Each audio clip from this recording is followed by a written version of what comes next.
Guys, अगर आप लोगों को भी स्पेस में मेरी तरह बहुत ज्यादा इंटरेस्ट है तो एक इंटरेस्टिंग फैक्ट बताता हूं।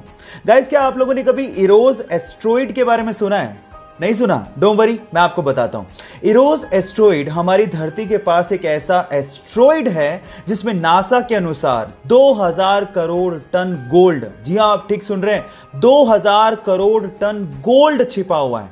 और उसके अलावा इतनी ही मात्रा में प्लेटिनम और एल्यूमिनियम उस पे छिपा हुआ है।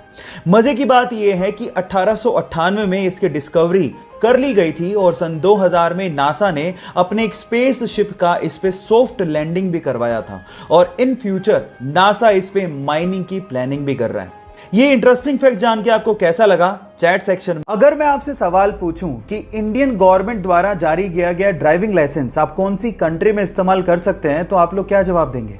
आप लोग कहेंगे कि कैसा सवाल है, ऑब्वियसली इंडिया में। लेकिन मैं आपकी जानकारी के लिए बता देता हूं कि इंडिया के अलावा आप इंडियन ड्राइविंग लाइसेंस को 21 अलग अलग कंट्रीज में इस्तेमाल कर सकते हैं। जी हां, आपने ठीक सुना, 21 कंट्रीज में। इस लिस्ट को ध्यान से देखिए। इसमें आता है US, Germany, France, south Africa, UK और उसके अलावा और भी कंट्रीज हैं जहां पर इंडियन ड्राइविंग लाइसेंस वैलिड है। शर्त सिर्फ इतनी है कि वो लाइसेंस प्रिंटेड होना चाहिए और उस पे जितना भी कंटेंट है वो इंग्लिश में होना चाहिए।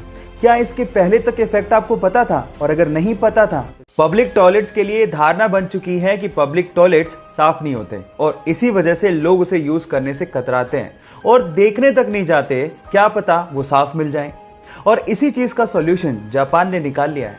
उन्होंने अपनी राजधानी टोक्यो में कुछ ऐसे टॉयलेट इंस्टॉल किए हैं जो कि कंप्लीटली ट्रांसपेरेंट है और आप बाहर खड़े खड़े देख के बिना हाथ लगाए अंदाजा लगा सकते हो कि टॉयलेट साफ है या नहीं।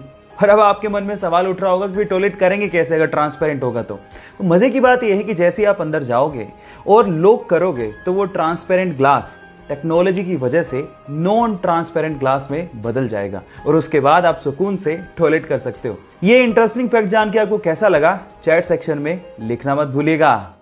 गाइस, ये तो आपको पता ही है कि हमारे देश में सड़कों का जाल बिछा हुआ है और बहुत सारी सड़कें एक दूसरे से इंटरकनेक्टेड भी हैं और हर साल नई सड़कों का निर्माण कंटिन्यूसली हो रहा है। लेकिन मैं अगर आपसे सवाल पूछूं कि हमारे देश में ऐसी कौन सी जगह है जहां पर रोडवेज या यूं कहें कि सारी सड़कें समाप्त हो जाती हैं, खत्म हो जाती हैं, मतलब सड़कों का एंडिंग पॉइंट कौन सा है, तो आप लोग क्या जवाब देंगे? डोंट वरी, मैं आपको बताता हूं। उस जगह का नाम है धनुषकोटी और वो तमिलनाडु स्टेट में है और उसे इंडिया का एंडिंग पॉइंट भी कहा जाता है। गाइस, आप लोगों ने फायर यानी कि आग को तो लगते देखा होगा। आग विजिबल होती है जो कि आप अपनी खुली आंखों से देख सकते हैं। लेकिन गाइस, एक आग ऐसी होती है जो कि लगती है लेकिन दिखाई नहीं देती, जिससे जलन भी उतनी होती है। मैं अंदर की आग की बात नहीं कर रहा हूं, एक साइंटिफिक फैक्ट है बाय द वे। इस आग को हम लोग मिथेनॉल फायर कहते हैं जो कि इनविजिबल होती है। जैसा कि आप इस वीडियो में देख भी पा रहे हैं कि लोग भाग रहे हैं क्योंकि उन्हें जलन हो रही है लेकिन वो आग दिखाई नहीं दे रही। एक्चुअली नॉर्मल फायर और मिथेनॉल फायर में यही फर्क होता है कि मिथेनॉल फायर इनविजिबल होती है। एक्चुअली वो डे लाइट में नहीं दिखती लेकिन रात में वो ब्लू कलर की दिखाई देती है। क्या आप लोग मिथेनॉल फायर के इस फैक्ट को जानते थे? और अगर नहीं जानते थे तो चैट सेक्शन में लिखना मत भूलिएगा।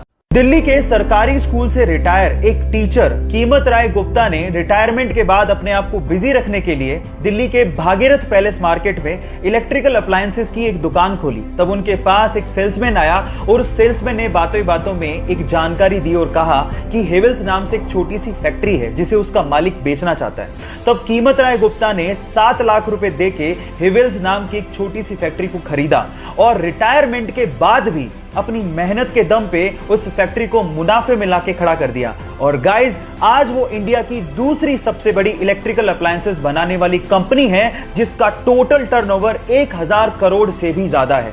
एक इंटरव्यू में कीमत राय गुप्ता जी ने कहा था कि जो इंसान मेहनत करना जानता है और जो इंसान रिस्क उठाना जानता है उसको सफल होने में कोई रोक। एयर पॉल्यूशन आज के समय की सबसे बड़ी समस्या है और इसका खामियाजा ना सिर्फ नेचर को भुगतना पड़ रहा है बल्कि इंसान भी इससे अछूता नहीं है।